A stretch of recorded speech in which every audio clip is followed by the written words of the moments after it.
There's a couple of groups of battling cars.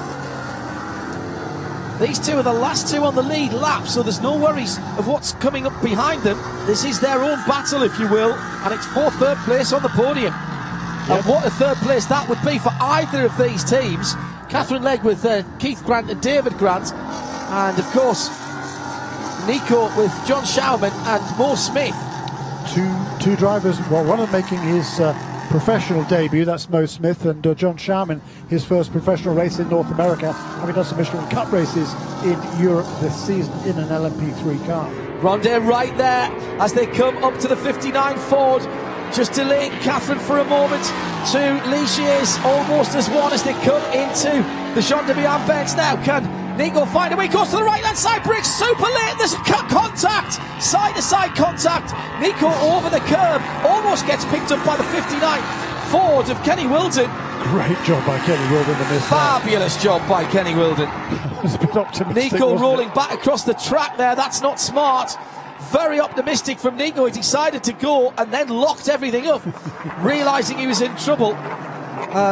The only good thing I can say about that is he did go inside to side, and he was spinning his own car trying to avoid it. But I think there's damage to Catherine Legg's car, and that could be key in these closing laps. Has continued the 11 car of Nico Rondet in that battle for third. Kirkwood still leads it. Lalliot and Marcelli still battling it out, but the real battle on the track is still for TCR, where it's just half a second between Simpson and Rachetti. Kirkwood, though, has put on a masterclass. The 4-0 and 11 contact is under review. There's only one way that can go. It'll either be, well, there's two. It can be no further action racing incident, or it's going to be a penalty for Nico Rondet. Yeah, afraid so. It was a bit optimistic, wasn't it? Low percentage lunge, I would say. It really was, actually, yeah, not quite sure what was going through his mind. He was certainly fairly close. He got a run on Catherine, because Catherine had been held up a little bit at the previous corner, but she just did a good job. She held the line, she didn't do any blocking, and Nico thought, okay, well, this is my chance, I'll go for it. Okay, well, it didn't come off. It certainly showed a bit of contact between those two. Hopefully there's no damage to either of the cars, and the positions will remain the same, just it's cost Nico quite a bit of time. Yeah. Now the TCR battle at the hairpin at turn 7 in front of the hotel. Don't forget, we'll be back here at Sebring in March for Super Sebring. All of the excitement of the Mobil 1 12 hours plus the FIA World Endurance Championship. I still have no clue how that's all going to work. I've been assured by everybody here at the track and at IMSA that they've worked really hard on the logistics of it. Get your tickets now, and if you haven't booked your accommodation, do it now. So 2 minutes and 6 minutes remaining as Carl Kirkwood came across the line to complete lap 105, so it won't be white this time, it'll be white next time around for our race leader Carl Kirkwood. No further action for 40 and 11, battle for position, I guess, and self-penalising in some respects by Nico Rondet. Sensible call, not much point in calling a penalty, really.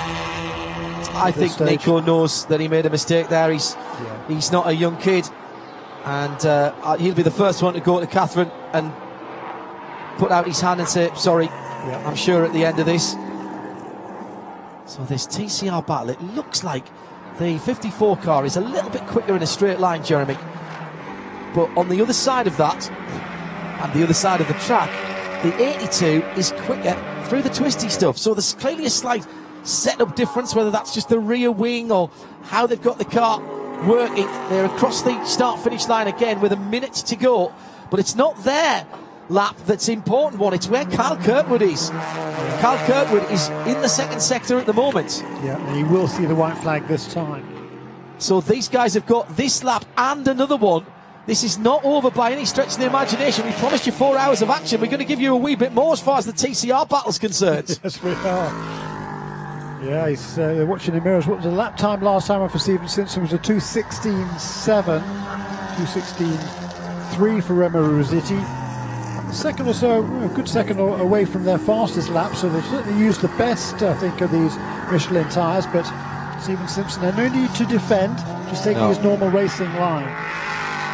Coming to the white flag, the IMSA Motors number 13, IMSA Motorsports number 13, the Aga Coffee CF Industrial and Fortis Group car goes through. Roman De Angelis started the race. It will be Kyle Kirkwood who finishes, and he has got just on 3 miles, and here's the ball for TCR down the inside. Brilliant manoeuvre, hard on the brakes. That was very, very, very fair from both drivers. Much respect. And on the second to last lap, the lead has changed and gone back into the hands of Mark Mortis, who held the lead for a lot of the race earlier on. It changed on the last pit stop strategy, and Stephen Simpson got ahead.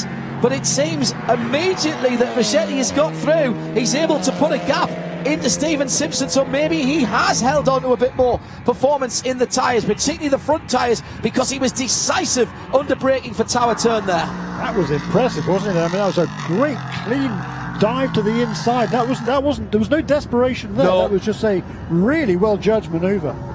Yeah, that was absolutely textbook stuff. Stephen Simpson must have realised he couldn't fend him off at that point, and it was just the knife-like way that he went through, and immediately he's put a big gap in. Yeah. Suggests to me that Rachetti's just been biding his time, maybe waiting for the opportunity. Andy Lally's just put in a 2:13, by the way, 2:13.6, still 15 seconds behind what's been the dominant GT4 car this weekend, by the way, that number 60. And Simpson's pitted. Simpson has pitted. Now he's got a lap, 2 laps, I reckon, on the Volkswagen. So that's not an issue. Time has expired. So the white flag that's out over the start-finish line will be replaced by the checkered. Is being done now. Roman De Angelis started. Kyle Kirkwood has finished, and it's a win for IMSA Motorsports and for Ligier at the inaugural Michelin IMSA SportsCar Encore at Sebring. And it's by 2.2 seconds back to Matt Bell, coming home in second place for K2R Motorsports in the fastest car in race trim. Matt Bell and Kai van Berlo, absolutely brilliant, and Jim Maguire doing his bit as well, let's not forget, in the middle of the race. Catherine Legg confirmed in 3rd position for the number 40, the bright yellow car from Polestar. Keith and David Grant will stand on the podium with Catherine. Yeah, the second race in a row, the two brothers have stood on the podium. Well, Catherine too, actually, at Petit Le Mans weekend. She was on the podium there. And the Polestar motor racing team, they finished 3rd in that final round of the official championship in 2018. And a really good podium run here. And as far as GT4 is concerned, there's been nobody who could really touch the pace of Nate Stacey, Kyle Marcelli and Dean Martin in the Roush Performance Core Motorsports Ford Mustang. And it is confirmed as the winner. It'll be Andy Lally who comes home in 2nd position, and the team car to the leader. Kenny Wilden brings the 59 from the same team home. Rod Randall and DJ Randall in that car as well for Core Motorsports Roush Performance. And the TCR battle on the penultimate lap, swaying back to the 82. Just the tiniest bit of bodywork damage. Is there on there? No, I don't think there is. So that was a clean pass, and it is the 82 of Mark Mortis, and credit to both of their drivers. Marco Cironi from Toronto did a cracking job to start, and Remo Racchetti has finished it off, the man from Vancouver, British Columbia.